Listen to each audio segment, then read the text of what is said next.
नमस्कार साथियों, आप सभी का मैं स्वागत करता हूं। देखिए, आज की जो हमारी क्लास है बहुत ही ज़्यादा इम्पोर्टेंट है और आज की क्लास को बनाने के लिए मुझे बहुत ज़्यादा मेहनत करनी पड़ी है।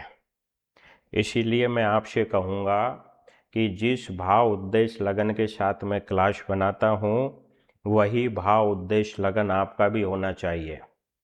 आज की क्लास में हम महत्वपूर्ण एडवांस सोशलॉजिकल थ्योरीज के दो स्तंभों के बारे में चर्चा करेंगे, जिसमें एक का नाम है फ्रैंकफर्ट स्कूल और दूसरे का नाम है नियो मार्क्सिज्म यानी नव मार्क्सवाद। साथियों, मैं इस क्लास को समझने के लिए और कंटेंट को तैयार करने के लिए पिछले कई वर्षों से प्रयासरत हूँ। मैं आपको बताना चाहता हूँ कि यहाँ पर जो भी एडवांस सोशलॉजिकल थ्योरी से रिलेटेड कंटेंट होता है ना, वो मेरी वर्षों की मेहनत का परिणाम है। एक शिक्षक के लिए सबसे बड़ा टास्क यही होता है कि वह अपने नॉलेज को यानी कंटेंट को शिक्षार्थियों के पास इस तरीके से डिलीवर करे कि उनके समझ में आ जाए। मेरे तो दिमाग में है ये सारी चीज़ें, लेकिन मुझे आपका ध्यान रखना पड़ता है। आज की क्लास देखने के बाद में मेरे प्रति आपकी जो सोच है ना, उसमें और ज़्यादा चार चांद लग जाएंगे। चुटकियों में चीज़ें है ना, वो समझ में आ जाएंगी। मैं आपसे हर बार कहता हूँ कि समाज शास्त्र पढ़ने की वस्तु नहीं है, समाज शास्त्र रटने की भी वस्तु नहीं है। समाज शास्त्र है ना, वो समझने की वस्तु है। जब तक हम किसी भी कंसेप्ट को क्यों, क्या और कैसे इन अप्रोच के साथ नहीं लेंगे, तब तक वह कंटेंट हमारी समझ में नहीं आ सकता। ठीक है, चलो साहब, सबसे पहले सतगुरुदेव को याद करते हैं और फिर हम क्लास प्रारंभ करते हैं। पहली बात तो हमारे दिमाग में ये कन्फ्यूजन क्रिएट होना चाहिए या ये जिज्ञासा उत्पन्न होनी चाहिए कि क्या फ्रैंकफर्ट और नव मार्क्सवाद एक ही है। प्रमोद, आ रहा है आपके दिमाग में सवाल? ठीक है साथियों, इसको आप यूं समझ सकते हो कि जब हम बेसिक सोशलॉजी पढ़ते हैं तो बेसिक सोशलॉजी में एक टॉपिक होता है सोसाइटी यानी समाज, और दूसरा टॉपिक होता है समुदाय, है ना। इसमें जो सबसे बड़ी अवधारणा होती है ना, वो समाज की अवधारणा होती है। मतलब यूं समझ सकते हैं कि एक समाज में बहुत सारे समुदाय आ सकते हैं। यहां पर भी जो नव मार्क्सवाद है ना, नव मार्क्सवाद का ही भाग है फ्रैंकफर्ट स्कूल। यानी हम यूं समझ सकते हैं कि अगर फ्रैंकफर्ट स्कूल नहीं होता तो नव मार्क्सवाद आज इतना डेवलप नहीं हो पाता। या यूं कह सकते हैं कि अगर नव मार्क्सवाद नहीं होता ना, तो आज फ्रैंकफर्ट स्कूल का अस्तित्व भी नहीं आता। एक तरीके से जो फ्रैंकफर्ट स्कूल है, इसने नव मार्क्सवाद को पोषित करने का काम किया था। फ्रैंकफर्ट स्कूल से संबंधित ये विचारक हैं, जैसे हम ग्रामशी की चर्चा करें, फ्रैंकफर्ट से आते हैं। उसी तरीके से अल्थुजर की चर्चा करें, हैबरमास की चर्चा करें, एडिनो की चर्चा करें, मॉर्क्यूज की चर्चा करें, ठीक है ना, ये सारे के सारे किससे आते हैं? फ्रैंकफर्ट से आते हैं। कुल मिलाकर आपके मन में ये बात अच्छे से बैठ जानी चाहिए कि यहाँ पर जो नव मार्क्सवाद है उसी का ही भाग क्या है? फ्रैंकफर्ट स्कूल है। ठीक है, तो सबसे पहले हम फ्रैंकफर्ट की चर्चा कर लेते हैं। साथियों, एक देश होता है और उस देश का नाम होता है जर्मनी। ध्यान रखना, समझना मेरी बात को। एक देश होता है, उस देश का नाम होता है जर्मनी। ये बात भी आपको पता होनी चाहिए कि जर्मनी ने हमारे समाज शास्त्र को दो महान विचारक दिए हैं। एक तो अगर हम वेबर की चर्चा करें, वो भी जर्मनी से आता है, और जिसके बाद में हम मिस्टर मार्क्स की चर्चा करें, वो भी कहां से आते हैं? जर्मनी से आते हैं। जर्मनी में एक शहर होता है, देश होता है जर्मनी, और जर्मनी में एक शहर होता है और उस शहर का नाम होता है फ्रैंकफर्ट। लिख देता हूं, उस शहर का नाम होता है फ्रैंकफर्ट, और फ्रैंकफर्ट शहर में एक विश्वविद्यालय होता है जिसे हम फ्रैंकफर्ट विश्वविद्यालय के नाम से जानते हैं। अमूमन ऐसा होता है, अगर हम अपने देश की चर्चा करें, शहरों के नाम पर बहुत सारे विश्वविद्यालय बना रखे हैं। लखनऊ विश्वविद्यालय लखनऊ शहर के नाम पर है। इलाहाबाद विश्वविद्यालय इलाहाबाद शहर के नाम पर है। कानपुर विश्वविद्यालय हो गया, दिल्ली विश्वविद्यालय हो गया। उसी तरीके से ये जो फ्रैंकफर्ट विश्वविद्यालय था ना, इसका नामकरण भी फ्रैंकफर्ट शहर के नाम पर ही हुआ था। आ गया समझ में? अब साथियों, आपने एक बात नोटिस करी होगी, जब हम विश्वविद्यालयों में जाते हैं तो विश्वविद्यालयों में अलग अलग डिपार्टमेंट बने रहते हैं। डिपार्टमेंट को बोलते हैं विभाग। जैसे साथियों, मैं आपको मेरा अनुभव बताना चाहता हूं। वर्ष 2010 में मैंने राजस्थान विश्वविद्यालय में समाज शास्त्र विभाग में मास्टर डिग्री में एडमिशन लिया था। मास्टर डिग्री में एडमिशन लेने से पहले मैं पढ़ता था कॉलेजों में। अब कॉलेज की केवल ही एक बिल्डिंग होती थी। एक बिल्डिंग में अलग कमरे में सोशियोलॉजी पढ़ाया जाता, अलग कमरे में पॉलिटिकल साइंस पढ़ाया जाता, अलग कमरे में हिस्ट्री पढ़ाया जाता। लेकिन यूनिवर्सिटियों में ऐसा नहीं होता। यूनिवर्सिटियों में अलग अलग विषय के अलग अलग कॉलेज बना रखे होते हैं, जिन्हें हम क्या कहते हैं? विभाग कहते हैं। जैसे हमारे यहाँ जनरली जो डिग्री कॉलेज होती है ना, उसमें बहुत सारे विषय होते हैं। उसी तरीके से यूनिवर्सिटियों में क्या होता है? विभाग होता है, और जिसमें केवल ही एक विषय पढ़ाया जाता है। अब यहाँ पर विश्वविद्यालय हो गया फ्रैंकफर्ट विश्वविद्यालय। इसमें साथियों एक विभाग की स्थापना की थी, और विभाग की स्थापना की थी 1923 में। विभाग की स्थापना की थी 1923 में, जिसे हम जनरली फ्रैंकफर्ट स्कूल के नाम से जानते हैं। यह विभाग सोशल साइंस को समर्पित था, और इस विभाग का नाम था Frankfurt institute for social research. इसकी स्थापना कब हुई थी? 1923 में हुई थी। अब आप यूं कहोगे कि गुरुजी ऐसी क्या आवश्यकता आन पड़ी कि जिसकी वजह से फ्रैंकफर्ट विश्वविद्यालय में ये विभाग बनाना पड़ा? तो ध्यान रखना, उस जमाने में 1923 की बात कर रहा हूं। इससे पहले बात कहां की है? जर्मनी की। जर्मनी में मार्क्सवाद है ना, बहुत ज्यादा हावी हो रहा था। यहां पर मार्क्सवाद का मतलब है क्लासिकल मार्क्सवाद। जो मार्क्सवाद यूं कहता है कि पूंजीपति मजदूर वर्ग का क्या करता है? शोषण करता है। क्यों? क्योंकि पूंजीपति के पास उत्पादन के साधन, शक्ति और संबंध होते हैं।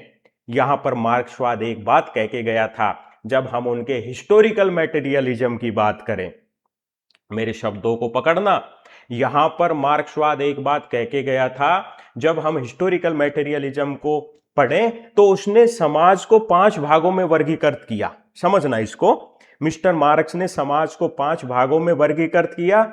सबसे पहले प्रिमिटिव कम्युनिज्म की बात करता है, जिसे हम आदिम साम्यवाद कहते हैं। दूसरे नंबर पर स्लेवरी स्टेज की बात करता है, जिसे हम दास युग कहते हैं। तीसरे नंबर पर वो फ्यूडल सोसाइटी की बात करता है, और फ्यूडल सोसाइटी को हम क्या कहते हैं? सामंत युग कहते हैं।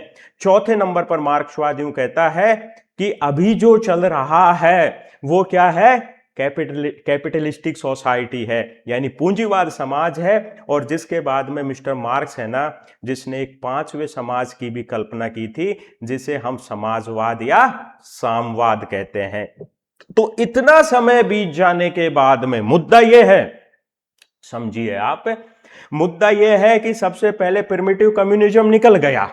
पहली अवस्था थी प्रिमिटिव कम्युनिज्म, वो चली गई। दूसरी अवस्था थी स्लेवरी स्टेज, वो भी चला गया।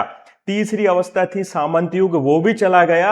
और चौथी अवस्था थी पूंजीवाद, जो अभी चल रहा है। लेकिन समाजवाद और साम्यवाद कहां है?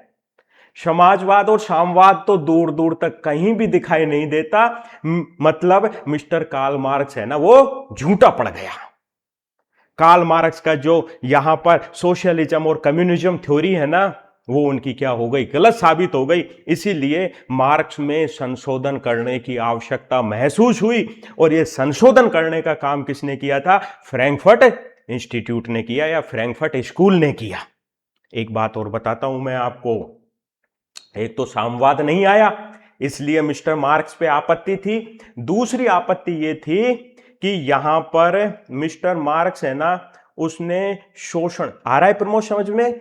दूसरी आपत्ति यह थी कि यहां पर मिस्टर मार्क्स ने शोषण के लिए केवल ही पूंजीपति को जिम्मेदार माना, केवल ही पूंजीपति और आर्थिक व्यवस्था। आर्थिक व्यवस्था और लिख देता हूं, यहां पर मिस्टर मार्क्स ने शोषण के लिए किससे जिम्मेदार माना था? एक तो पूंजीपति को जिम्मेदार माना, एक आर्थिक व्यवस्था को जिम्मेदार माना। पूंजीपति मजदूरों का शोषण इसलिए करता है क्योंकि उसके पास उत्पादन के साधन होते हैं, ठीक है ना? उसके पास क्या होता है? उद्योग धंधे होते हैं, इसीलिए वो अतिरिक्त मूल्य के आधार पर क्या करता है? मजदूरों का शोषण करता है। तो शोषण के लिए जिम्मेदार कौन? पूंजीपति। पूंजीपति के पास क्या है? एक सुपर आर्थिक स्ट्रक्चर है, आर्थिक संरचना है उसके पास।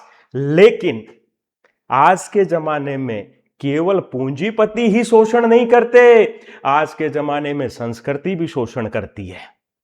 आज के जमाने में संस्कृति भी शोषण करती है, आज के जमाने में विचारधारा भी शोषण करती है, आज के जमाने में राजनीतिक स्टेटस भी शोषण करता है, आज के जमाने में सामाजिक स्टेटस भी शोषण करता है। इसीलिए यहां पर मार्क्सवाद झूठा पड़ गया। मार्क्स ने कहा कि केवल ही पूंजीपति शोषण करेगा और शोषण का कारण ही केवल आर्थिक है।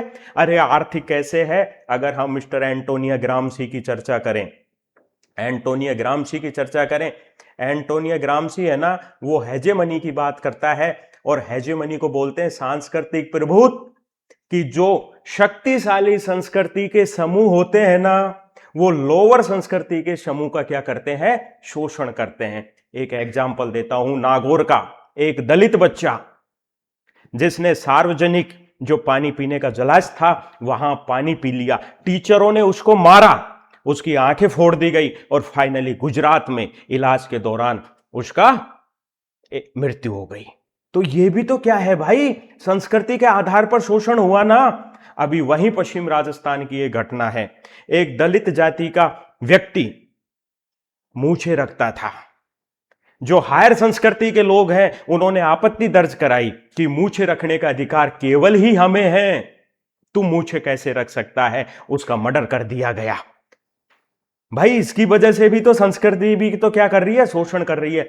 इसीलिए मार्क्स में बदलाव की आवश्यकता महसूस हुई और मार्क्स के इन्हीं विचारों में संशोधन करने के लिए 1923 में, समझ जाना, 1923 में जर्मनी के फ्रैंकफर्ट शहर में, फ्रैंकफर्ट विश्वविद्यालय में Frankfurt institute for social science की स्थापना हुई, जिसे आज हम फ्रैंकफर्ट स्कूल के नाम से जानते हैं। ठीक है, इसकी स्थापना की थी ना सबसे पहले एक बहुत फेमस व्यक्ति था जिनका नाम था कार्ल गुनबर्ग।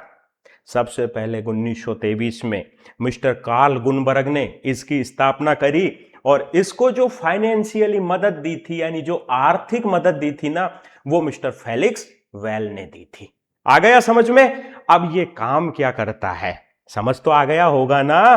कार्ल मार्क्स के सिद्धांतों में संशोधन करता है, कार्ल मार्क्स का विरोध नहीं करता है, बल्कि क्या करता है? उसके सिद्धांतों में संशोधन करता है। इसीलिए हम क्रिटिकल या आलोचनात्मक संप्रदाय कहते हैं, ध्यान रखना। इसको और दूसरे नामों से भी जाना जाता है, क्रिटिकल अप्रोच भी कहेंगे, आलोचनात्मक संप्रदाय भी कहेंगे, साथ ही हम इसे विवेचनात्मक संप्रदाय भी कहेंगे। ध्यान रखना, क्रिटिकल आ जाए, आलोचनात्मक आ जाए, विवेचनात्मक आ जाए ना, समझ जाइए नियो मार्क्सिस्ट है, नव मार्क्सवादी हैं। जो क्लासिकल मार्क्स में, मैं जब ऐसे विषयों को पढ़ाता हूं मैं खो जाता हूं। पढ़ाने में मजा ऐसे ही टॉपिकों को आता है, जो टीचर है ना, टीचर की रोम रोम पुलकित हो जाए, शब्द है ना जो ऑटोमेटिक उसके अंदर से निकले। एक्चुअल में यही तो है परिवार, विवाह, नातेदारी, ये तो साधारण बच्चों के काम है। ठीक है, मुद्दे पर आ जाओ, है ना। हम इन्हें क्या कहते हैं? क्रिटिकल थ्योरी या आलोचनात्मक संप्रदाय कहते हैं। 1930 में मिस्टर मैक्स हर्खाइमर है ना, वो क्या बन गए थे? इसके डायरेक्टर बन गए थे, इसके निदेशक बन गए थे। यहां पिक्चर आपकी क्लियर हो गई कि फ्रैंकफर्ट स्कूल की स्थापना क्यों हुई। 1923 में कार्ल गुनबर्ग ने करी, फेलिक्स वेल ने सबसे पहले फाइनेंशियल मदद करी, जो क्लासिकल मार्क्सवाद है, जो पुराना मार्क्सवाद है, उसमें संशोधन करने का काम कौन करता है? फ्रैंकफर्ट स्कूल करता है। इसीलिए हम इसे क्या कहेंगे? क्रिटिकल स्कूल या क्रिटिकल अप्रोच कहेंगे। 1930 में मिस्टर हर्खाइमर इसके क्या बन जाते हैं? निदेशक या डायरेक्टर बन जाते हैं। अब कुछ बात और निकल कर आती है। अब तक तो मैंने थोड़ा सा पढ़ाया, कुछ एक और मुद्दे थे जिनकी वजह से भी जो पुराना मार्क्सवाद है ना, पुराना मार्क्सवाद कह दूं या क्लासिकल मार्क्सवाद कह दूं, इसका मतलब है ओरिजिनल मार्क्स ने जो बात बताई है ना। साथियों, मैंने अभी थोड़ी देर पहले दो शब्द बोले थे, है ना, मुझे लगता है कि उनको भी बता देना चाहिए। एक शब्द तो निकल कर आता है समाजवाद, ये इंटरव्यू में पूछ लिया जाएगा आपसे। एक शब्द निकल कर आता है समाजवाद और एक शब्द निकल कर आता है साम्यवाद। क्या प्रमोद तुझे पता है समाजवाद मतलब सोशलिस्टिक क्या होता है? क्या तुझे पता है कि साम्यवाद मतलब कम्युनिज्म क्या होता है? पता है? नहीं पता? चलो मैं बताता हूं। देखो, ये समाजवाद है ना, समाजवाद तो यूं कहता है कि तुम थोड़ा बहुत अपना संचय कर सकते हो। भाई कई बार क्या होता है ना कि व्यक्ति की व्यक्तिगत जरूरतें भी होती हैं। जैसे मान लेते हैं कि परिवार, संयुक्त परिवार की चर्चा करें, मैडम इरावती कर्वे ने संयुक्त परिवार के बारे में खूब डिटेल से बताया है, किनशिप ऑर्गेनाइजेशन इन इंडिया, ठीक है ना। अब संयुक्त परिवार में मैडम इरावती कर्वे यूं कहती है, 2 या 2 से अधिक पीढ़ी के लोग एक ही छत के नीचे निवास करते हैं, उनका संयुक्त रसोई घर होता है, संयुक्त पूजा घर होता है, सबकी संयुक्त संपत्ति होती है और कोई एक बुजुर्ग पूरे परिवार का क्या होता है? प्रधान होता है। That is communism. इसे हम क्या कहेंगे? कम्युनिज्म कहेंगे। साम्यवाद मतलब, साम्यवाद यूं कहता है कि आप थोड़ा सा भी अलग से संचय नहीं कर सकते। साम्यवाद क्या कहेगा कि आपको बिल्कुल भी अधिकार नहीं है कि थोड़ा बहुत आपका खुद का पर्सनल हो। लेकिन समाजवाद थोड़ा सा शिथिल है, समाजवाद थोड़ा सा लिबरल है। समाजवाद यूं कहता है कि यार सबकी अपनी पर्सनल जरूरतें हैं, रोटी कपड़ा मकान के अलावा भी मूवी वगैरह देखना है, पिज्जा विज्जा खाना है, तो हमारे लिए थोड़ा बहुत पैसा होना चाहिए। ज्यादा पैसों की तो बात तो ये भी नहीं करता समाजवाद, ज्यादा पैसों की भी बात नहीं करता, लेकिन थोड़ी बहुत करता है। मतलब यूं समझ लो आसान शब्दों में कि जो समाजवाद है ना वो लिबरल अप्रोच है। समाजवाद क्या है? लिबरल है ना। मैं हिंदी में लिख देता हूं, शिथिल, अच्छे से समझ में आएगा। समाजवाद क्या है? शिथिल विचारधारा है जो थोड़े बहुत संचय की बात करता है। और साम्यवाद है ना, जो कठोर विचारधारा है, वो यूं कहता है कि पर्सनल पूंजी तो होनी नहीं चाहिए। आ गया समझ में? अब देखो और कारण है, जैसे नव मार्क्सवाद इसलिए भी आया कि मिस्टर मैक्स वेबर है ना, ये बात आपको पता होनी चाहिए, मार्क्स में जो संशोधन का काम किया था ना वो वेबर ने भी किया था। वेबर जब से आया है ना हमारे समाज शास्त्र में, तब से रैशनैलिटी का प्रयोग किया जाने लगा है, तार्किकता का। हालांकि एक बात मैं आपको बता दूं, अगर आप विषय को बहुत अच्छे से पढ़ते हो तो कामटे प्रत्यक्षवादी तो है। कामटे क्या है प्रमोद? कामटे प्रत्यक्षवादी। प्रत्यक्षवाद का मतलब होता है पूरी तरीके से रैशनल, पूरी तरीके से वैज्ञानिक। लेकिन कामटे भी लास्ट में आते आते अपने प्रत्यक्षवाद से हट गया था। तभी तो मिस्टर जेएस मिल ने कहा था कि प्रत्यक्षवाद का बहुत बड़ा पुजारी स्वयं प्रत्यक्षवादी विचारधारा पर टिक नहीं पाया। वो कहां नहीं टिक पाया पता है? कि ऐसा कहां लगता है कि जब आपको ये कहना पड़े कि आगस्ट कामटे लास्ट में प्रत्यक्षवादी नहीं था, जब हम उनके हिरार्की ऑफ साइंस की चर्चा करें ना, विज्ञानों के वर्गीकरण की, सुनो, उन्होंने विज्ञानों का वर्गीकरण दिया था MAPCBS, है ना। सबसे पहले कामटे यूं कहता है कि मैथ, फिर कहता है एस्ट्रोनॉमी, फिर जिसके बाद में कहता है फिजिक्स, फिर जिसके बाद में केमिस्ट्री, फिर जिसके बाद में बायोलॉजी और फिर जिसके बाद में सोशियोलॉजी, ठीक है ना। यहां पर जो सबसे स्वतंत्र विषय होता है ना, सबसे स्वतंत्र विषय होता है मैथ यानी गणित, और जो सभी पर निर्भर होता है वो क्या होता है? आपका सोशियोलॉजी होता है। एक उसने 7वें विषय की और कल्पना की थी, यहाँ पर मिस्टर काम्टे है ना, जिसने 7वें विषय की भी कल्पना की थी कि मैं 7वें विषय का नाम रखूंगा इथोलॉजी, यानी आचार शास्त्र। तो आचार शास्त्र जहां आ जाता है, आचार शास्त्र को बोलते हैं नैतिकता, नैतिकता जहां आ जाती है ना, वहां प्रत्यक्षवाद ढीला हो जाता है। ढीले का मतलब प्रत्यक्षवाद शिथिल हो जाता है, ठीक है ना। तो इस वजह से हम ये कैसे, और फिर लास्ट में इन्होंने रिलीजन ऑफ ह्यूमैनिटी भी दिया था, मानवता का धर्म, ठीक है ना। और मानवता के धर्म में जो सबसे बड़े पुजारी होंगे ना, वो आज के जमाने के वैज्ञानिक होंगे। मतलब इन्होंने एक तरीके से नर सेवा नारायण सेवा की बात की है। तो लास्ट में आते आते प्रत्यक्षवाद का सबसे बड़ा पुजारी है ना, वो प्रत्यक्षवादी विचारधारा से थोड़ा सा हट जाता है। काम्टे भी था सबसे पहले, लेकिन उसने क्या किया कि विचारधारा को एक तरीके से साइड में कर दिया। फिर जिसके बाद में दुर्खिम आता है। दुर्खिम ने हालांकि मेथोडोलॉजी दी है, लेकिन दुर्खिम की मेथोडोलॉजी है ना इतनी प्रभावी नहीं है। दुर्खिम ने कोई फील्ड वर्क किए ही नहीं है देखा जाए तो। दुर्खिम के अगर हम जब डिटेल्स में पढ़ते हैं तो फील्ड वर्क उनके बहुत कम है, नाम मात्र के हैं।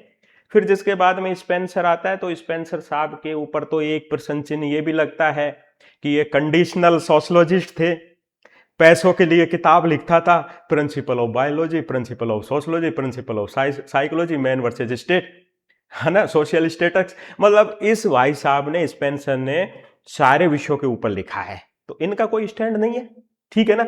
हाँ, अब फिर निकल कर आता है बेवर। बेवर का जो जितना भी काम है ना, वो भाई साहब पूरी तरीके से तार्किक है। जैसे हम बेवर के REAT सामाजिक क्रिया के 4 प्रकार बताएं बेवर ने, है ना। ये सामाजिक क्रिया के 4 प्रकार हैं। आर का मतलब होता है रैशनल, तार्किक, ई का मतलब होता है एवुलेटिव, मूल्यांकनात्मक, ए का मतलब होता है अफेक्टिव, संवेगी क्रिया, और टी का मतलब होता है ट्रेडिशनल यानी परंपरागत क्रिया। तो यहां पर रैशनल क्रिया है ना, वो सोचने और विचारने की बात करता है। चलो ये भी छोड़ो, इनका ब्यूरोक्रेसी पढ़ा है। ब्यूरोक्रेसी पूरी तरीके से रैशनैलिटी पे टिका हुआ है। इनका जो व्रस्टैन है ना, वो पूरी तरीके से रैशनैलिटी पे टिका हुआ है।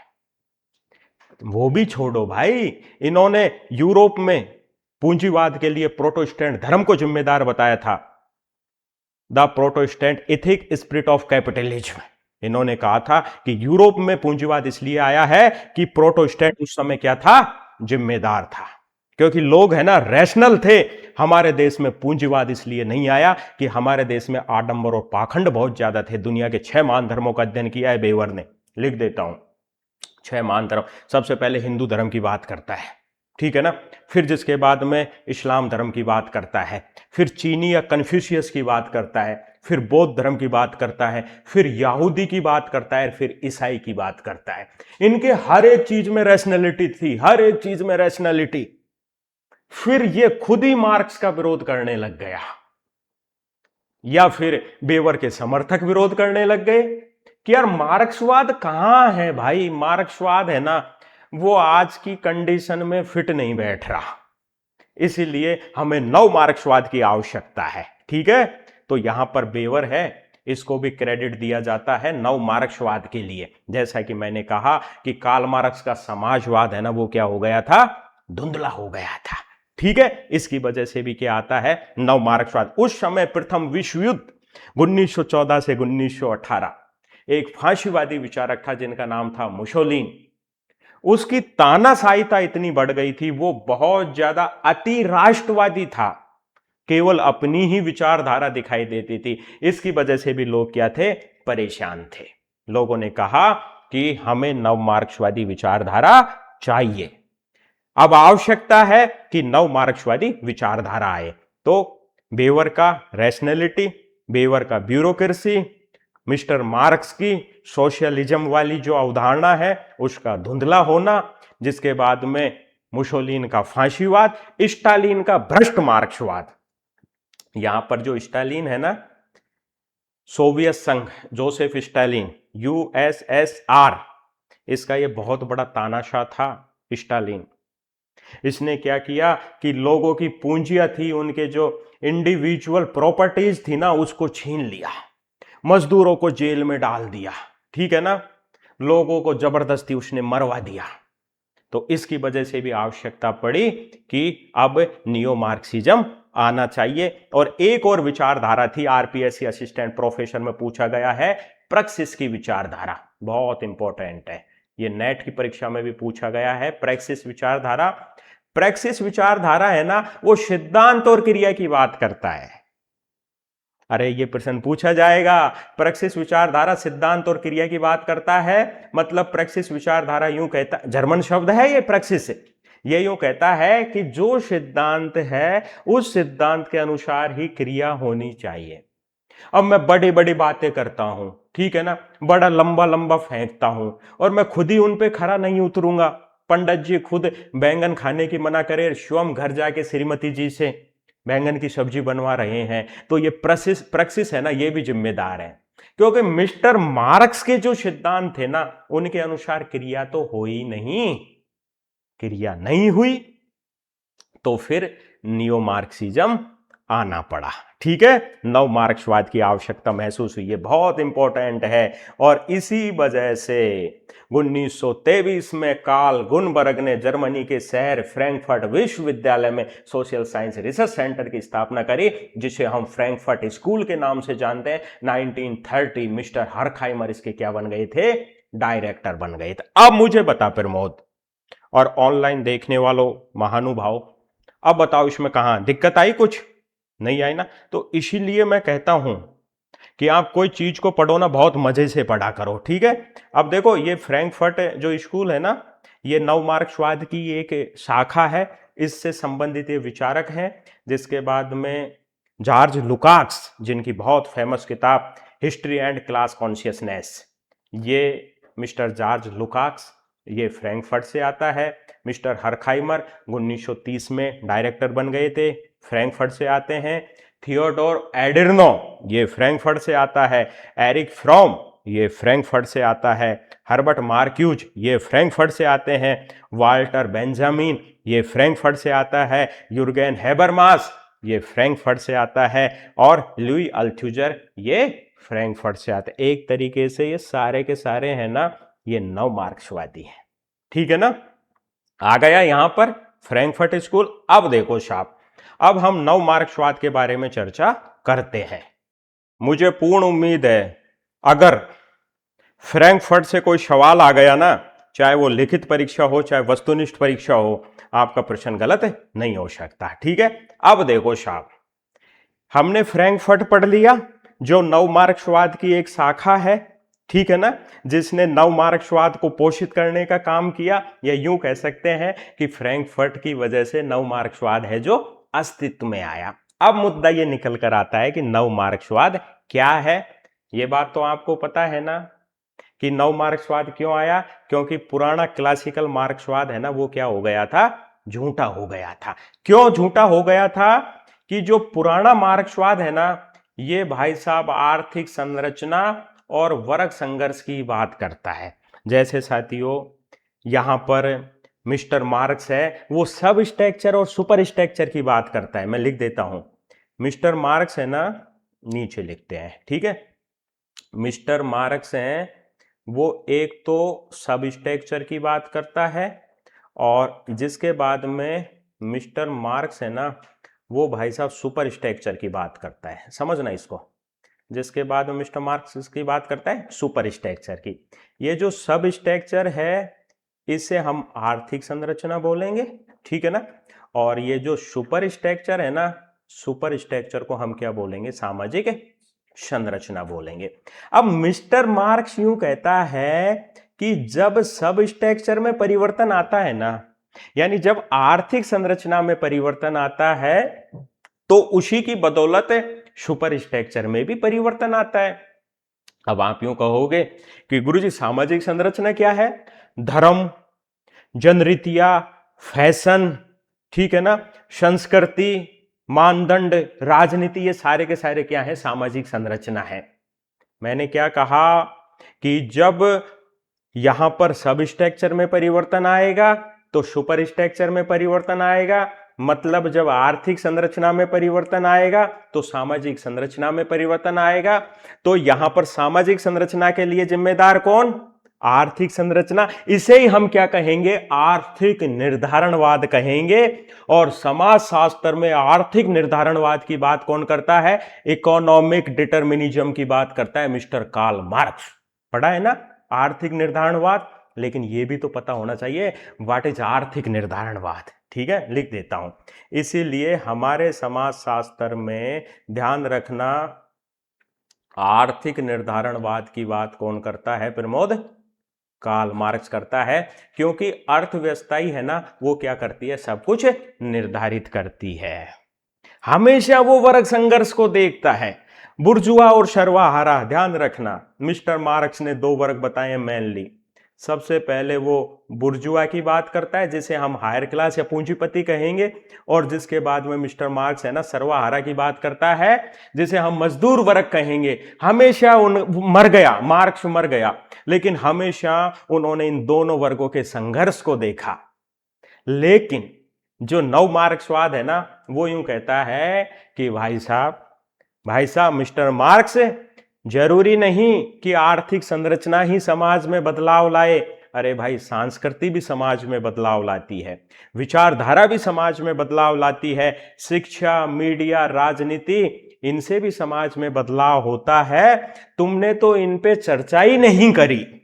काश तुम इन पे चर्चा करते तो हम नव मार्क्सवाद लेकर नहीं आते। तो पहली बात तो कि नव मार्क्सवाद है ना, उसमें संशोधन हुआ था। किसका, क्लासिकल मार्क्सवाद का। अब देखो साहब, इसमें कुछ विचारक हैं, जैसे एंटोनियो ग्राम्सी की चर्चा करें, ये नव मार्क्सवादी हैं। और एंटोनियो ग्राम्सी है ना, इन्होंने हेजेमनी का सिद्धांत दिया था। अगर मैं गलत नहीं हूं तो सैकड़ों बार प्रश्न पूछा गया है। यहां पर एंटोनियो ग्राम्सी यूं कहता है कि जो अमीर लोग होते हैं, जो सत्ताधारी लोग होते हैं, जो राजा टाइप के लोग होते हैं, वो केवल पैसे के बदौलत ही हमारे ऊपर शासन नहीं करते। अरे भाई, वो अपने सोच की वजह से, अपनी संस्कृति की वजह से, अपनी मान्यताओं की वजह से भी हमारे ऊपर क्या करते हैं, शासन करते हैं। That is hegemony. हेजेमनी को बोला जाता है सांस्कृतिक प्रभुत्व। जैसे हम एम.एन. श्रीनिवास की बात करें, वो संस्कृतिकरण की बात करता है। संस्कृतिकरण को एम.एन. श्रीनिवासन ने सबसे पहले ब्राह्मणीकरण कहा, कि नीची जाति के लोग ब्राह्मणों को फॉलो करते हैं। दैट इज संस्कृतिकरण या ब्राह्मणीकरण। ये भी तो हेजेमनी है, मतलब प्रभु संस्कृति। प्रभु संस्कृति को बोलते हैं। शक्तिशाली संस्कृति क्या करती है, अपनी लोअर संस्कृति का शोषण करती है। कहां पैसे, यहां पर पैसे आर्थिक वजह से थोड़ी हो रहा है शोषण, यहां पर संस्कृति की वजह से शोषण हो रहा है। आज हम देखते हैं, अभी यूट्यूब देखा करो, एक दक्षिण अफ्रीका की ट्राइब है, एक हरजाबी ट्राइब, ठीक है ना। वहां के लोग नहाते धोते नहीं है, ठीक है ना, खाने पीने का ढंग नहीं है, पहनने का ढंग नहीं है।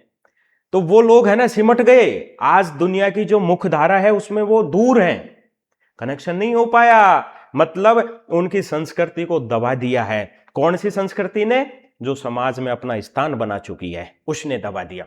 अरे माइनॉरिटी देख लो, वहां पे अल्पसंख्यक देख लो। अब धर्म के विषय में अल्पसंख्यक की बात नहीं कर रहा मैं, तो जाति के संदर्भ में, जनजाति के संदर्भ में, प्रजाति के संदर्भ में मैं अल्पसंख्यकों की बात कर रहा हूं। आज उनकी संस्कृति इतनी शक्तिशाली नहीं है, और बड़ी संस्कृति के द्वारा उनकी संस्कृति को दबा दिया जाता है। That is hegemony. तो इसकी बात कौन करता है, एंटोनियो ग्राम्सी, नव मार्क्सवादी था। इसने क्या कहा, हाथ जोड़कर कार्ल मार्क्स से, कि भाई साहब केवल आर्थिक संरचना ही शोषण नहीं करेगी, संस्कृति भी शोषण करेगी। हेजेमनी बहुत इंपॉर्टेंट है।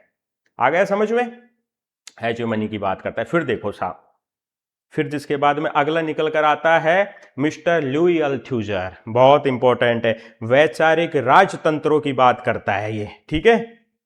वैचारिक लॉजिकल स्टेटस एपरेटेटस, ठीक है ना, ये बहुत इंपॉर्टेंट है। ISA हिंदी में बोलते हैं वैचारिक राजतंत्र। ये बहुत भारी भरकम कीवर्ड है, वैचारिक राज। ये फ्रैंकफर्ट से आते हैं अल्थ्यूजर, ठीक है ना। अल्थ्यूजर यूं कहता है, स्कूल, परिवार, मीडिया और धर्म जैसी संस्थाएं जो क्या करती है, अपनी विचारधारा को बनाए रखने में प्रमुख योगदान देती है। जैसे एक मैं छोटा सा एग्जांपल दूंगा, हिंदू धर्म की चर्चा करें, इस्लाम की चर्चा करें, तो हमारे देश में हिंदू और इस्लामिक विचारधारा में जो द्वंद्व हो रहा है ना, वो द्वंद्व इसी वजह से हो रहा है कि मैं बड़ा, वो कहता है मैं बड़ा, ठीक है ना। इसे कहेंगे वैचारिक राजतंत्र। मतलब पहले जो शोषण होता था, समझना, परंपरागत रूप से जो जनता का शोषण होता था ना, वो पुलिस के द्वारा शोषण किया जाता। अगर परंपरागत तौर पे हम चर्चा करें तो शोषण होता था वो राजतंत्र के द्वारा शोषण किया जाता था, मतलब सेना के द्वारा शोषण किया जाता था। लेकिन आज के जमाने में इनसे अलग हटके स्कूलें शोषण कर रही हैं। जैसे यार मैं आपको एक एग्जांपल देता हूं, अभी मैं कोई सेंट एस्लम स्कूल थी क्रिश्चियन विचारधारा की, तो उसके ऊपर आरोप ये लगा था कि जो वो फादर है ना, फादर हैं, वो जो टीचर हैं, वो अपनी आइडियोलॉजी बच्चों के ऊपर थोपते हैं। अब इसमें आर्थिक कहां आ गई, संस्कृति के द्वारा भी थोपा ना। मुद्दा ये था कि एक बच्चा तिलक लगाकर स्कूल में चला गया था और प्रिंसिपल थे, फादर थे, फादर ने उसको एडमिशन नहीं दिया। तो यही बात तो ये आईएसए में कहता है अल्थुजर। अल्थुजर यूं कहता है कि धर्म जैसी संस्थाएं भी क्या करती हैं, लोगों का शोषण करती है। एक व्यक्ति का नाम सुना होगा जिनका नाम था पियर बोर्देयू, ठीक है। एक व्यक्ति थे जिनका नाम था पियरे बोर्देयू। वो कल्चरल रिप्रोडक्शन की बात करता है, सांस्कृतिक पुनरुत्पादन की। बोर्देयू यूं कहता है कि आधुनिक समाजों में जो सांस्कृतिक संस्थान है ना, या जो शैक्षणिक संस्थान है, उस पर बड़े लोगों या पूंजीपतियों का दबदबा है और वो अपनी संस्कृति का रिप्रोडक्शन करते हैं। मतलब अपनी संस्कृति स्कूलों के माध्यम से बच्चों के पास डिलीवर करते हैं ताकि बच्चे उनकी संस्कृति के फॉलोअर बने। मतलब उन्होंने अपनी संस्कृति का रिप्रोडक्शन किया, अपनी संस्कृति का प्रजनन किया। यही बात तो मिस्टर लुईस अल्थुजर कहता है, लॉजिकल स्टेट एपरेटेटस। ध्यान रखना, बहुत इंपॉर्टेंट है, 100 बार इसके आगे वेरी इंपॉर्टेंट। हेजेमनी की बात कुछ ने की है ग्रामशी ने, आईएसए की बात कौन करता है, मिस्टर लुईस अल्थुजर करता है, ठीक है ना। अब देखो साहब, नव मार्क्सवादी है, जिसके बाद में आगे बढ़े, ये बहुत महान व्यक्ति हैं, ये भी नव मार्क्सवादी हैं, अर्नेस्टो लॉकलाउ और चेटल मॉफे। पहले सुना है प्रमोद नाम? ये साधारण किताबों में नहीं है। हम पढ़ने बैठते हैं, गाइडों की कहां क्षमता है। आज की क्लास बनाने के लिए ऑक्सफोर्ड की डिजिटल लाइब्रेरी, हार्वर्ड की डिजिटल लाइब्रेरी, कैम्ब्रिज की डिजिटल लाइब्रेरी, उनको खंगालना पड़ता है, तब डिटेल्स में अपने को जानकारी मिलती है। अब मेरे पास आते हैं, गुरुजी जीडीसी के लिए कोई एक किताब बता दो, नेट के लिए कोई एक किताब से कुछ हो ही नहीं सकता। मैं सत्य बता रहा हूं, कुछ हो ही नहीं सकता। जब तक तुम्हारे कंसेप्ट क्लियर नहीं है तो फिर काय का प्रदर्शन करोगे तुम, है ना। तो लाकलाउ और मॉफे, ठीक है ना, इनकी एक बहुत फेमस किताब है जिसका नाम है हेजेमनी एंड सोशलिस्टिक स्ट्रेटेजी। और ये जो किताब लिखी गई थी ना भाई साहब, 1985 में लिखी गई थी, है ना। ये राजनीतिक वर्ग को प्रभुत्व के लिए उत्तरदायी मानते हैं।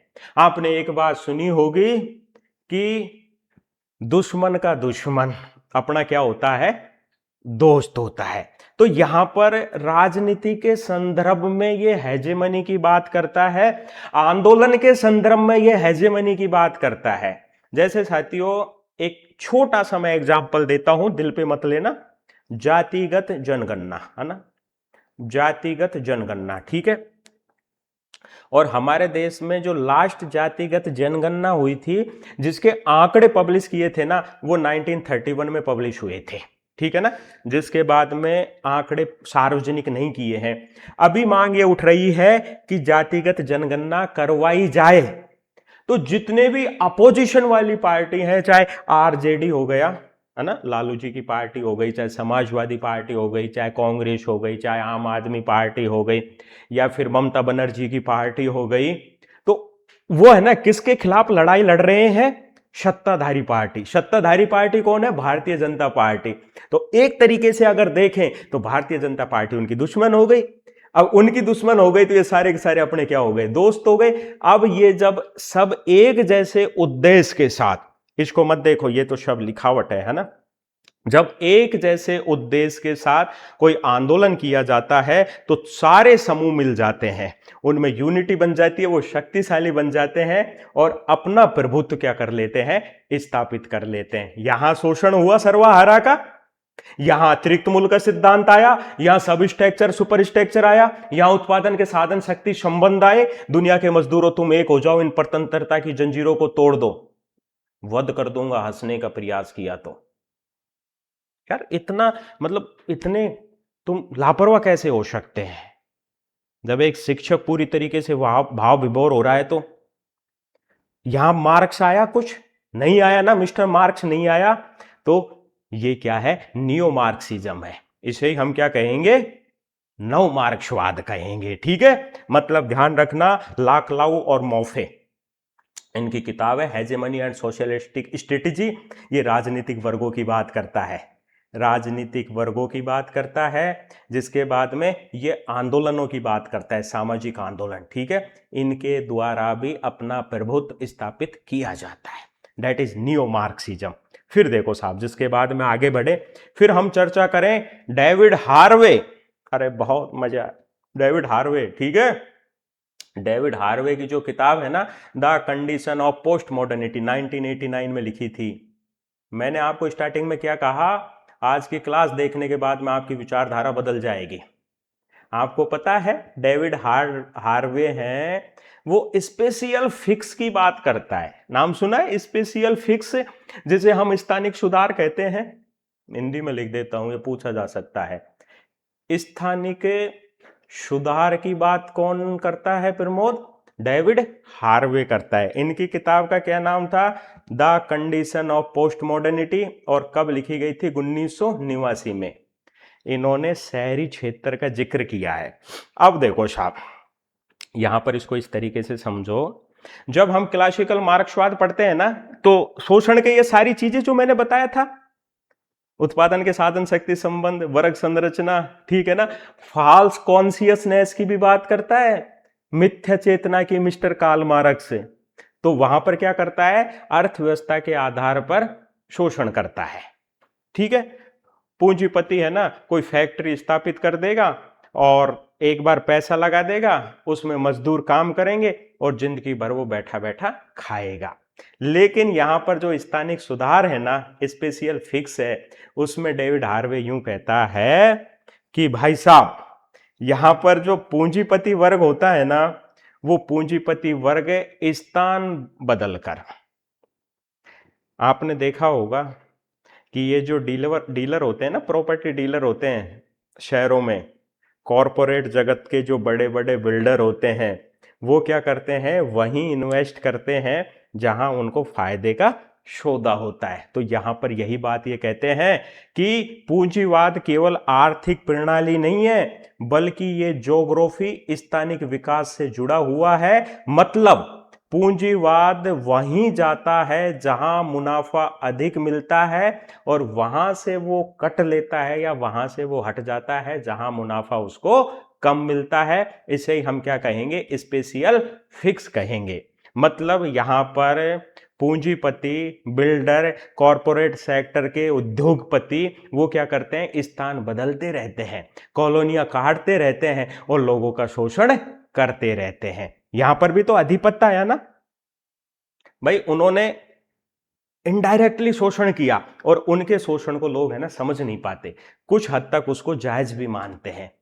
क्या जंगलों में कॉलोनियां कट रही है, 20,000 रुपए वर्ग गज, 50,000, जयपुर में जहां कुछ नहीं है वहां पर 35, 40,000 रुपए वर्ग गज। ठीक है, तो स्पेशियल फिक्स की बात कौन करता है प्रमोद?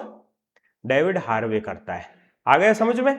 इनकी किताब याद रख लेना। ठीक है, देखो इसको मैं पढ़ के सुना देता हूं। जैसे नई जगहों पर निवेश करना, शहरों का पुनर्निर्माण करना और गरीब इलाकों को विस्थापित करना, कॉलोनी काट। अब ये क्या कर रही हैं, अभी हमारे ये जो दिल्ली मुंबई 6 लेन हाईवे बना है ना, अब भाई साहब ऐसा प्रस्ताव आ गया कि हाईवे के पास उद्योग धंधे बनेंगे।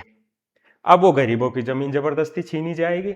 जैसे अभी माधोपुर में, शायद करौली, राजस्थान का एक जिला है करौली, करौली में एक बांध प्रस्तावित है जिसे हम डूंगरी बांध के नाम से जानते हैं। अब सरकार ने यह आदेश निकाल दिया कि डूंगरी बांध बनाने के लिए लगभग 70 गांव विस्थापित होंगे।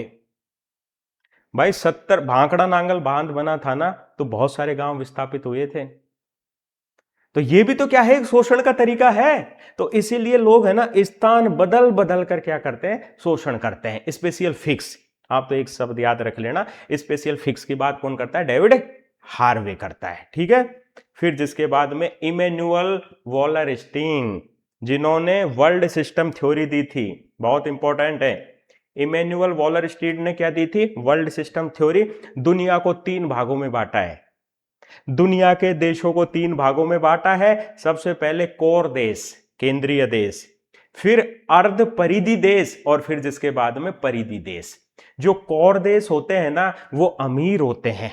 जिसके बाद में जो सेमी पेरीफेरी होते हैं, अर्ध परिधि होते हैं, वो बीच के होते हैं। जो पेरीफेरी होते हैं ना, वो क्या होते हैं, गरीब होते हैं। जैसे कोर देशों की चर्चा करूं, आज के जमाने में अमेरिका दुनिया पे शासन कर रहा है, ब्रिटेन, जर्मनी, जापान, ये दुनिया पे शासन कर रहा है। बीच के देशों में सेमी पेरीफेरी में कौन आ जाते हैं, हम आ जाते हैं, चीन आ जाता है, ब्राजील आ जाता है, मैक्सिको आ जाता है, मोटा मोटी आकलन कर रहा हूं। और गरीब देशों में कौन आ जाते हैं, अफ्रीका के देश आ जाते हैं, दक्षिण एशिया के देश आ जाते हैं, लैटिन अमेरिका के देश आ जाते हैं। तो यहां पर मिस्टर वॉलरस्टीन है ना, वो यूं कहता है कि ये जो कोर कंट्री है ना, मुख्य देश हैं, भाई इनके पास क्या होता है, पूंजी होती है। अरे वर्ल्ड बैंक लगा लो यार, अमेरिका, यूनेस्को लगा लो, यूनिसेफ लगा लो, ये कर्जा देती है हमें। अंतरराष्ट्रीय मुद्रा कोष लगा लो, इन पर कंट्रोल किसका है, अमेरिका का है। मतलब वो कोर कंट्री है, हम ना चाहते हुए भी उसके अधिपत्य को स्वीकार करते हैं। औकात नहीं थी ट्रंप की, जो ऑपरेशन सिंदूर में भारत और पाकिस्तान के युद्ध विराम के लिए सबसे पहले ट्वीट करता है, और वो कहता है कि मैं घोषणा करता हूं कि भारत पाकिस्तान का युद्ध बंद किया जाए। क्योंकि उसको हमने चौधरी बना रखा था, हमने उसको सरपंच बना रखा था, या हमने नहीं बना रखा था तो वो जबरदस्ती बनता है। टैरिफ बढ़ा दिया, उस व्यक्ति ने टैरिफ बढ़ा दिया। क्यों क्यों बढ़ाया भाई, हम डिपेंड हैं, हम डिपेंड है। तो कोर देश है ना, वो क्या होते हैं, संपन्न होते हैं। जिसके बाद में ये है ना परिधीय देश, ये कम मजदूरी सीमित उत्पादन वाले होते हैं, मतलब नॉर्मली ये गरीब होते हैं। और ये जो है ना अर्ध परिधि वाले, ये बीच के होते हैं। मतलब निष्कर्ष ये है कि अमीर देश गरीब देशों का क्या करते हैं, शोषण करते हैं, शोषण करना पड़ता है। अब मेरे पास अनाज तो पैदा हो गया, समझो इसको इस तरीके से समझ लो, ये भाई साहब परिधीय देश है ना, जैसे मान लो अनाज मेरे पास पैदा हो गया और मेरा नाम है अफ्रीका। मेरा नाम क्या है प्रमोद, अफ्रीका है, और मैं क्या हूं, गरीब हूं। अब अनाज का क्या अचार डालूंगा, क्या रोटी कहां तक खाऊंगा, मुझे चीनी भी चाहिए, मुझे तेल भी चाहिए, मुझे नमक भी चाहिए। अब मेरा अनाज कौन बेचेगा, अफ्रीका तो ले ही नहीं सकता अनाज, क्योंकि अफ्रीका में तो सबके पास ही अनाज है। मुझे बेचना कहां पड़ेगा, अमेरिका में। तो मेरी उत्पादन या मेरा प्रोडक्शन किसके बाजार पर निर्भर है, अमेरिका के बाजार पर निर्भर है। हम ना चाहते हुए भी अमेरिका की क्या कर रहे हैं, गुलामी कर रहे हैं। यही तो भाई साहब विश्व अर्थव्यवस्था सिद्धांत कहलाता है, या विश्व प्रणाली सिद्धांत कहलाता है। इसकी बात कौन करता है, इमैनुअल वॉलरस्टीन। ये नियो मार्क्सिज्म में आता है, आज से पहले नहीं पढ़ा होगा आपने, आज पढ़ लीजिए, ठीक है। फिर जिसके बाद में एक आता है हर्बर्ट मॉर्क्यूज, ये इनकी किताब है वन डायमेंशनल मैन 1964, ठीक है। मिस्टर हर्बर्ट मॉर्क्यूज ने अपनी किताब वन डायमेंशनल मैन 1964 में आधुनिक समाज की गहरी आलोचना की है। मतलब इन्होंने ध्यान रखना, आधुनिक मनुष्य है ना, उसको उपभोक्ता के तौर पर प्रस्तुत किया है। मिस्टर मॉर्क्यूज यूं कहता है कि आधुनिक समाज लोगों को उपभोक्ता बना देता है, लोगों का जो सोचने समझने की पावर है ना, उसको तो छीन लिया। हल्दी चंदन, वो एक आता था ना साबुन का ऐड आता था, सुंदर गोरी त्वचा सर्दियों में निखार लाए। अब भाई साहब मैं यहाँ पे एक सत्य बात बताता हूँ, है ना ये जो आती है ना फेयर लवली, ये क्रीम वगैरह, ये एशिया महाद्वीप में ही बिकती हैं, ये सत्य है। क्योंकि अफ्रीका के तो इतने काले होते हैं कि वो भाई साहब रगड़ ले, फेयर लवली को रगड़ लेना, 1-1 किलो फेयर लवली वो रोज ही ना लगाए, वो कभी गोरे नहीं हो सकते अफ्रीकन। वो अपने चरम पर पहुंच गए। वहां जो काला हमारा मतलब, मैं तो ज्यादा गोरा नहीं हूं, लेकिन कोई गोरा चिट्टा आदमी, मतलब मैं, मुझे लगा लो, मैं भी भाई साहब माँ बड़े बड़े अपने यहाँ के जो हीरो है ना, उनकी कैटेगरी में आऊं मैं। वहां अपने जैसा आदमी बहुत एक्जोटिक लगे कि यार ये कार्टून कहां से आ गया, तो क्रीम का असर उनके ऊपर तो होता ही नहीं है। यूरोपियन वाले इतने गोरे होते हैं कि उनको क्रीम की आवश्यकता ही नहीं होती। अब हम रह गए एशिया वाले, पाकिस्तान, चाइना वाले भी वो मिचमिचे होते हैं तो उनको जरूरत नहीं है, ठीक है ना। पाकिस्तान हो गए, नेपाल वाले हो गए, बांग्लादेश वाले हो गए, तो ये है ना, जो ये यहीं पे ही बिकती हैं ये सारी चीजें। तो यहां पर ये जो मॉर्क्यूज है ना, मॉर्क्यूज यूं कहता है कि आज के व्यक्ति को कंज्यूमर बना दिया। लोग विज्ञापन और मीडिया के प्रभाव में वही चाहते हैं जो उन्हें दिखाया जाता है। बोरोप्लस कैटरीना कैफ लगाएगी ना भाई, जो लगाते उसके जो है ना रोड वोड फट रहे हैं, लिप्स फट रहे हैं, तो वो बिल्कुल कतई सेट हो जाएंगे। तो हम क्या करेंगे कि चलो यार बोरोप्लस लेके आओ। तो आज का व्यक्ति क्या बन गया प्रमोद? कंज्यूमर बन गया। ये विज्ञापनों ने अपनी ऑथोरिटी, अपनी सत्ता स्थापित कर ली, अपनी सत्ता जमा ली इन लोगों ने, ना चाहते हुए भी।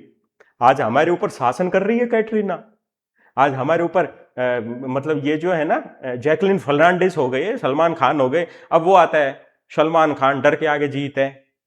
भाई तेरे बाप के आगे डर के आगे जीत है क्या? क्या डर के आगे जीत है? खुद नहीं पीते हैं ये ऋतिक रोशन वगैरह, ये है ना, ये माउंटेन ड्यू नहीं पीते हैं। ये वो क्या है अजय देवगन वाला, वो विमल, दाने दाने में केसर का दम, तेरे बाप ने धर रखी है इसमें दाने दाने में केसर का दम। तो विज्ञापनों ने हमें क्या कर दिया? हावी कर दिया। विज्ञापनों पे करोड़ों रुपए खर्च करते हैं। तो आज के मनुष्य को क्या बना दिया? कंज्यूमर बना दिया। आज के मनुष्य को उपभोक्ता बना दिया। एक ही आयाम, ठीक है। सत्ता आपको स्वतंत्रता का एहसास कराती है, पर असल में आपकी सोच को, आप तुम सोचते हो हम आजाद भारत के आजाद निवासी, सबसे बड़े लोकतांत्रिक देश के हम निवासी है। तुम क्या खाक के हो निवासी हो? तुम इस दुनिया में 70% पर पानी है और 30% पर ओप्पो और वीवो मोबाइल के ऐड है। ये मैंने पढ़ा था कहीं, जहां ओप्पो, वीवो और आजकल वो नथिंग, मतलब नाम बदल बदल के। ये सत्य बात है। तो हमें लग रहा है हम स्वतंत्र हैं, लेकिन हम स्वतंत्र नहीं है भाई, हम स्वतंत्र नहीं है। तो ये लोग हमारे ऊपर क्या कर रहे हैं? शासन कर रहे हैं, ठीक है। मार्क्यूज यूं कहता है कि आज का समाज हमें सोचने देता ही नहीं है, सिर्फ खरीदने और सिस्टम को मानने के लिए मजबूर कर देता है। बाहर से आजादी दिखती है, लेकिन असल में हम क्या हैं? उनके कंट्रोल में है। मतलब वो लोगों ने क्या कर दिया? हमारा एक तरीके से हमको कैद कर लिया, ठीक है। हर्बर्ट मार्क्यूज उपभोक्तावाद और नियंत्रण की बात करता है। नव मार्क्सवाद की कुछ विशेषताएं हैं। ये कहता है कि शक्ति केवल अर्थव्यवस्था से ही नहीं आती, विचार, संस्कृति, मीडिया से भी आती है। समाज में असमानता केवल धन से ही नहीं आती, बल्कि जाति, लिंग, पहचान, शिक्षा से भी असमानता आती है। मतलब शक्तिशाली और शोषण का मुद्दा केवल पैसा ही नहीं है, जाति, लिंग, पहचान, संस्कृति, विचार भी है, ठीक है। ये लो साहब। अब एक छोटा सा मैं आपको एक और लास्ट में बता देता हूं, मार्क्सवाद और नव मार्क्सवाद में अंतर। हालांकि मैंने लगभग 1 घंटे क्लास हो गई, खूब डिटेल्स में बताया। देखो भाई, जो पुराना मार्क्सवाद है ना, वो आर्थिक ढांचे की बात करता है और वो वर्ग संरचना की बात करता है, पुराना मार्क्सवाद। लेकिन नया मार्क्सवाद है ना, संस्कृति, विचारधारा, मीडिया, राजनीति की बात करता है। जो पुराना मार्क्सवाद है ना, वो उत्पादन के साधनों की बात करता है, लेकिन नया मार्क्सवाद है ना, वो संस्कृति, विचार, मीडिया की बात करता है।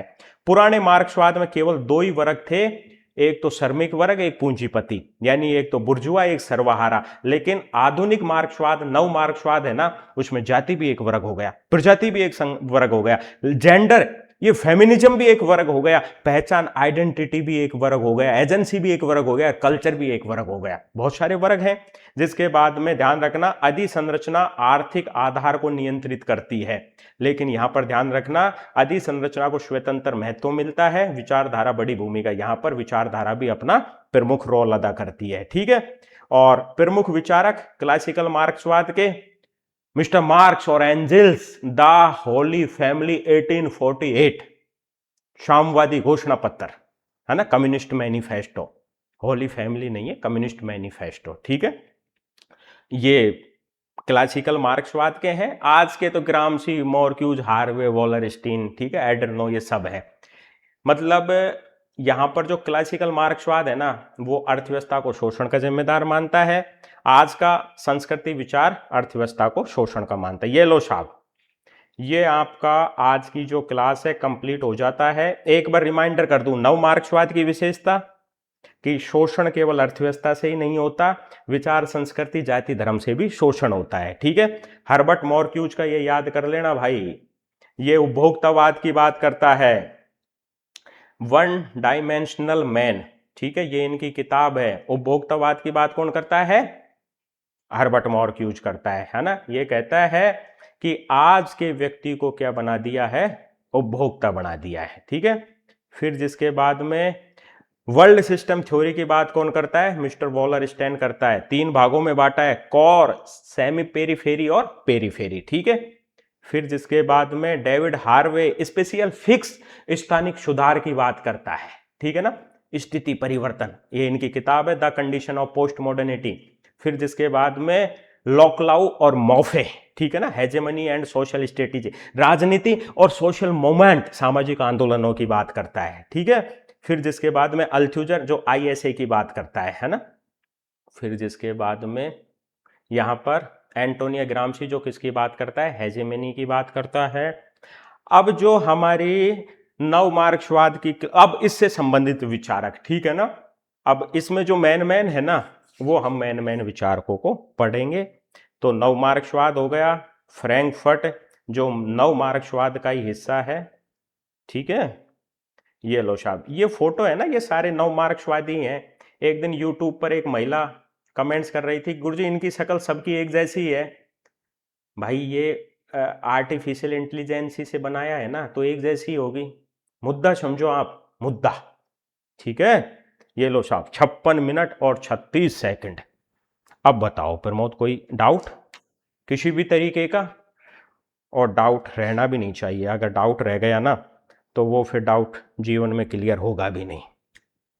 अच्छे से पढ़ें, जिस भाव के साथ गला फाड़ फाड़ के, बिना रुके, बिना पानी पिए, बिना सांस लिए मैं अपनी क्लास एडिट नहीं करता। एक बार मैंने ऑन कर दी रिकॉर्डिंग तो वो तो ख़त्म होती है ना जब भी मैं उसको ख़त्म करता हूँ, स्टॉप करता हूँ। अब आप देख सकते हो, इतना एक्सप्लेन हम तब ही कर पाते हैं जब हमारे कंसेप्ट क्लियर हो। बाकी शब्द है ना ऊपर नीचे हो जाएंगे। आजकल एक प्रवृत्ति चली है पढ़ के सुनाने। अरे क्या ही तुम पढ़ के सुना रहे हो स्टूडेंट को?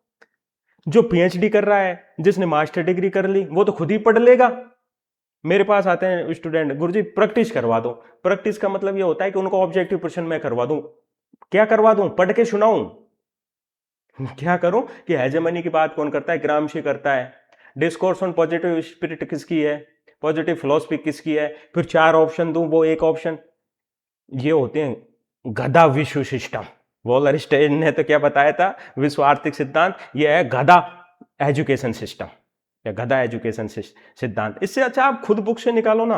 अब जैसे ये कंसेप्ट आपके क्लियर हो गया, मुझे पूर्ण विश्वास है आप अगर ऑब्जेक्टिव प्रश्न निकालने लगोगे ना, फ्रैंकफर्ट के नव मार्क्सवाद के, अभी मैंने विचारक नहीं पढ़ाए हैं, निकालने लगोगे ना, मैं विश्वास दिलाता हूं कि एक भी प्रश्न आपका गलत नहीं होगा। रटना कोई मायने नहीं है कि एक एग्जाम दे दो।